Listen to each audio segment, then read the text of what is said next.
I know a majority of our spouses are women. And so as I kind of moved through my career and we joined the military, um, especially right around 2011 when we were at Fort Stewart, is really where I started seeing more and more military spouses coming into the counseling office. And I didn't advertise the fact that I was a military spouse. I just was a clinician like everybody else in the group practice, but word started to spread that I was a military spouse, to the point that I had a 6 month waiting list. And I don't give myself credit for that. I think it really just came down to the fact that military spouses were anxious and looking for somebody else that understood their world, because there's something, and that's one of the things that fuels me now in finding those culturally competent clinicians that want to work with service families, but also are capable and understand the lifestyle. I think that's kind of where that passion started.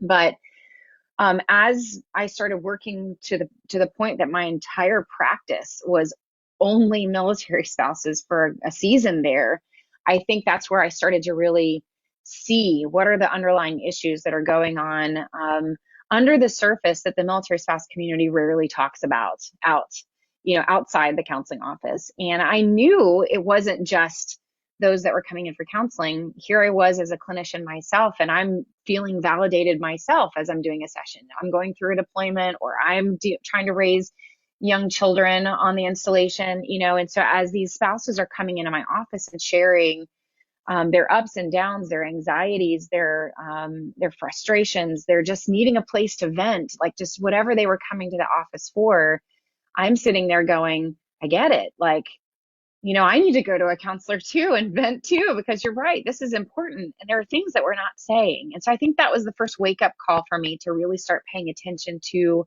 our culture in a different way than we do through surveys or through, a sync session. That is the closest thing that we hope to get truth from our families, is in a sync session. We hope they're going to be honest.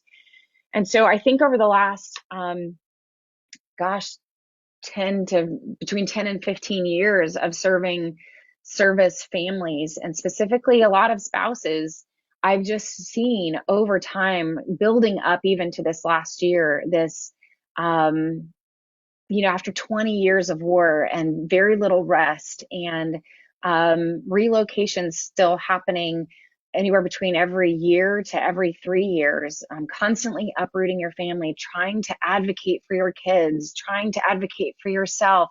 I mean, there's already life that's happening, but when you put military life on top of that, and then have this expectation that these families hold the foundation of support for our service members to go do the mission, it's a lot of pressure. And so, to answer your question, there's a lot happening, and our families are going through a lot, and they've been going through a lot for a very long time. And I think this past year, adding what the whole entire globe is also going through, which is COVID and racial riots. And I think that military families take those racial riots deeply personal too.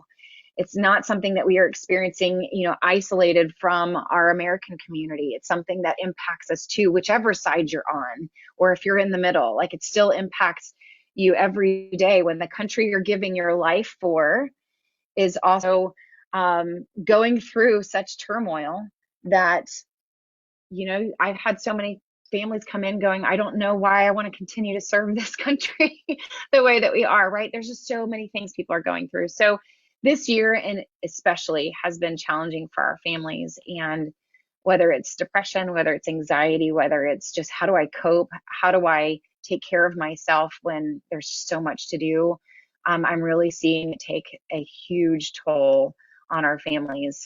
Definitely something that I experienced myself too. Those of us that are helpers, we're also going through all of this at the same time. It's difficult to be a helper when you're going through the same thing that your clients are going through. And so I know if it was stressful for me, it was definitely stressful for everybody else that I was serving.